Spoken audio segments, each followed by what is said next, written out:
strategy with the time walk when that rift is up for Whisper, and he has put at least 1 point into it, so a 2-second window against the Void. And it's magical damage, so AUI won't save that. But top lane, under the tier 1 tower, K1, the battle hunger is ticking him down. And Moon is able to get that kill. Let's go. Yeah, simply push with the Bassi. Chrono up top. Yeah, going after the Wraith King. While you've got the Yank down, Snaking, going to send him back up in the air, drop him down. Eternal Envy slows him with the time dilation. Just a level 1, but Moon Meander, he's on the rotation over. K1, Cold Snap now up from Snaking. Just keep that damage coming in with all the lockdowns, battle hunger on him. K1 will make a break for the tree lines. AUI is killed off Skullfeld in the meantime, and K1 will finally tick out. In fact, it's Snaking who's able to see him through the tree lines, able to get that kill. Beastcoast, the danger of the lineup is, of course, you've got TA, you've got Wraith King, they're farming jungle, Puck is bottom. You don't have the ability to defend unless you're willing to rotate one of these cores. I would much prefer to finish farming. They're trying to hunt AUI in the trees. He'll come down, Whisper. Okay, he can orb jaunt himself in, so Stinger can get some information. Start throwing out the poison, but support is arriving. No illusionary orb for 3 more seconds. Whisper has to wait this one out. They're trying to keep the control. Here comes the EMP. Phase shift dodges almost all the attacks and then jaunts himself up into the trees for a TP away. Stinger will be nearby and Brawl might be able to at least mop him up as AUI. And he's still so low. Moon will finish the job on Stinger. Things around, get on top of the TA. Feels like such a hard ass though, especially when you leave Moon behind Stinger. Just starts purging him up. Moon has no real support nearby. They're now arriving over on the river, but it also bought time for Chris Luck to get his own rotation in. And with the stuns, they just got to hold Moon in position. Great tornado, creates some more space, and the Axe Call. No ability to get the instant nuke, but Chris Luck, oh, the Chronosphere, Eternal Envy. Brawl's going to barely survive. No, the poison from Stinger is able to reach him up the hill, the same place Whisper jaunts himself over to, back under Shrine. The Pandas feeling a little bit safer. Almost survived thanks to this itemization. Mid. Smoke breaks. Skullfeld just able to skewer himself up the hill, trying to get away. Snaking's right behind. Moon catches up, and Skullfeld burns out, and even Culling Blade him down. But this is a 4 position you're killing off. Difficult for the Pandas to get in close. Moon gonna go for the call. He's not pulling anyone further away for the moment. Tornado, EMP. Be nice over on Skullfeld, but a quick skewer up the hill and a little bit further away. Snaking, nice cold embrace, protecting from the Meld Strike. Ooh. Culling Blade's just a fraction of a second too early. Looks like Curse is also out, so TA can't keep that chase going onto Snaking, but Skullfeld, with the battle hunger up, wants to deny himself to the Black Dragons. Moon will not allow him to reach his target. Bottom, they got Brawl. Oh, that's a big pickup. Especially if it's coming on Whisper. Just accelerate these item progressions. Has to commit the Dream Call. And there's your Grave. You can be careful of the timing of the TP. Moon's going to arrive as well. Here is Stinger. And Brawl still wants to keep running out this one. The banishment is there. So he won't be able to just run away from the physical damage. But it's still, at this point, that one trade-off. Can Stinger get away from both Snaking as well as Moon? Running to the side. AUI is nearby, so he can help out if he needs to. And there it is. There's the slow. Pull him back in again. Get the man to defusal. That's when Void really starts to hurt. Blinks out. They get the call over on the SD. He's the saver. He needs to get that disruption off. Able to do so, but he won't save his own life. He only gets a couple of copies of Moon. So AUI, once again, when the Pandas go fighting, they're able to get the support teams. But up on top, Skullfeld, Snaking. Do they even see each other in the nighttime? I don't think so. Snakey's just walking by like he didn't scout out anything. Midas Radiance. This is not equitable. Envy may also have no life. He has the Chronosphere, decides to turn around to take the fight, even though he's walking out. Do I go in? Do I go out? I really don't know if I'm meant to insert or retract. As the rest of the Pandas, they will arrive, get a battle hunger over on Skullfeld. But Chris is waiting on top of his own TA trap for someone to walk down the down that bottom lane. It won't happen. Instead, they go towards the bangers. He phased out the RP, Envy does not go the whole way through. Eternal Envy, saved by the shallow grave as well as the cold embrace. Double layers of protection. And Stinger just needs to make some copies, get into the trees and get the hell out of there. TP is available. He's gone south while they went north. Cold's available and Moon will pull the SD out of his TP. Yep. But once again, it feels like every time you have these fights, it's supports that die. And that fight, the Puck Orb's getting information. Now the call, they find their targets, giving the Templar Assassin. Envy goes in for the Chronosphere. He got the SD as well as the TA, but the Curse in the backlines. Puck being kept out of this as well. Stinger will end up going down, but now Chris gets the BKB off. Envy has to jump himself away.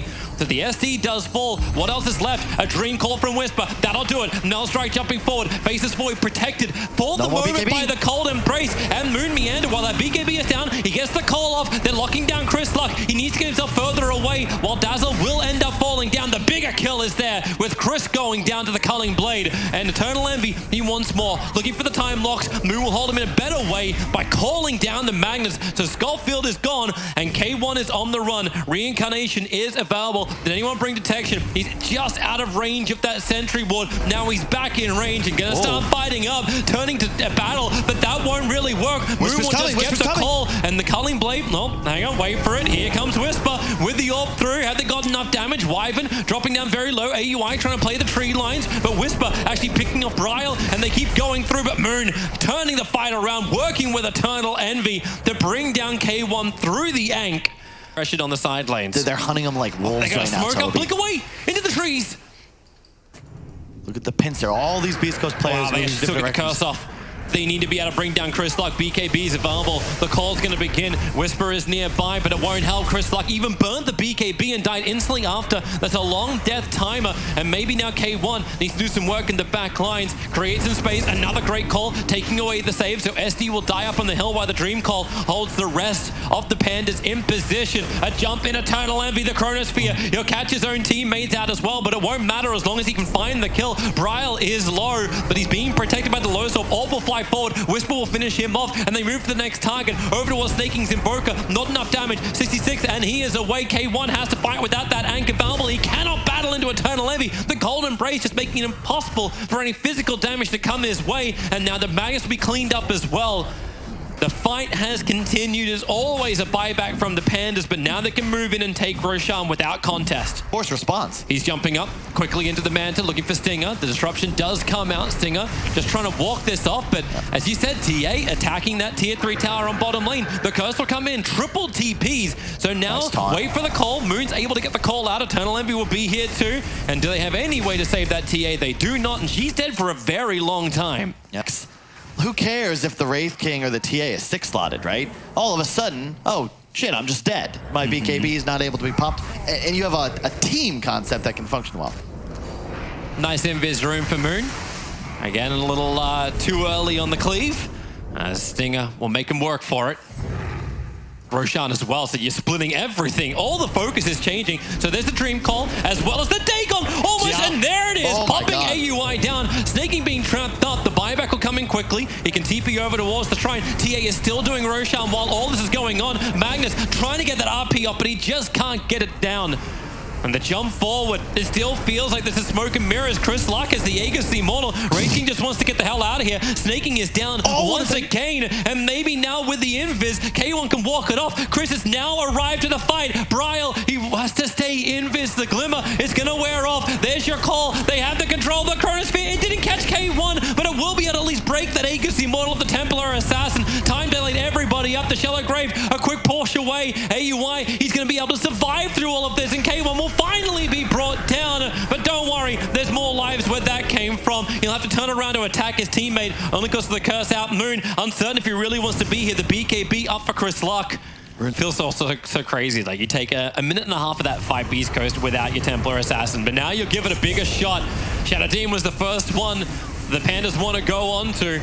But now they want to get out of there. Whisper, he just hunts AUI into the corner with no buyback available. Moon and Envy still thinking about fighting, jumping in after Skullfeld. They have the stun from K1 to create the space. Eternal Envy, Time Walk comes back off cooldown so he can jump himself away, but Whisper still hanging around. His Dagon's also coming back off cooldown, as well as the Veil, so the pop damage is available. Dazzle is nearby. Chris with the Maelstrike. Bryle, he has to self-grave, but Whisper, he's ready to go for his own jump into the back lines. Orbing forward. Snaking is gone with the TA traps. Bryle will tick out anyway. In fact, you just crit him down from K1. And they are not done yet. Moon's up on the hill. Support needs to arrive here from Snaking. A Deafening Blast trying to create space for Axe. One charges will not allow him to survive. These Dagons just coming thick and fast. That could just be game. That's the one fight. Beastcoast has been waiting. 37 minutes it took, but all of a sudden... You got Axe and Void who can buy back. Axe just committed his... And here comes Moon, in for the blink call. There's a lot of units around him with the Sunstrike. Have enough damage to get through that Templar Assassin with his low sword protecting him. Chris Luck needs some distance, and there's Envy. He goes for the jump. They'll actually bring down the Templar Assassin. The ranks are still intact, so they may be able to defend the Whisper. Well, that's a loud shout into the ear of Moon Meander, killing him off. His Faceless Voice still needs that time to wait out the Dream Coil of Whisper. Wraith King wants to finish the job. Now TA commits the buyback available. They want to try and get him through this mid-ranks. Finish the job now. Axe has no buyback available. The curse is out. K1 has no other choice out beating to his teammate. But Stinger, the Chronosphere from Envy. He'll catch 3, but who's he hitting? Which one's a real one? He has no idea. Whisper will finally come back out, and there's a big whiff of a time. K1 trying to finish the job, still has reincarnation available. It does not matter. Oh, Chris Lucky just jumps in! AUI! This time it's not going to be the puck. Chris, on low life, retreats himself out. They've taken the ranks and continue to keep the man advantage in favor of Beastcoast as they move towards the bottom lane. Chrono is still on cooldown for over 100 seconds. How do you defend this, Pandas? It's just too much damage, Toby. Whisper's going to jump again. You just watch him in the tree lines. K1's just baiting for information. He just wants somebody to come a little bit further forward. Don't tell me they're just going to start hitting the throne? Is that the play? Yep, that's the play. Here's your jump. Go for the instant kill. Eternal Envy. Shallow Grave up. Nice for Brile. But then the Blink Skewer pulling Void further away with a false on Envy. He's at least able to get the time walk up. He moves over towards Stinger. So moving from death to, well, death. It still results in the same fact. As SD's able to defensively disrupt and get away to safety. With no buyback on the Faceless Void, at least trying to look for that Sunstrike pickoff over on Stinger. It will not be able to connect. The tier 4 towers are falling, and the hopes of Pandas kind of fall with it, unless there's something huge. Yeah, able to get the call up, but once again, Stinger with this Blink Dagger. He stays back. Now Moon looking for the call, at least able to catch out one. K1, he's still got the reincarnation. RP, control out over on the Invoker. Another great Shallow Grave as Whisper into the back lines. Gets the instant Dagon kill on Moon. They'll get the follow-up into snaking. GG, well played. Beastcoast will take game 1 in this series. With Spell Amp, that Dagon is 10 or 1,037 damage. That is a Laguna Blade on a 15-second cooldown.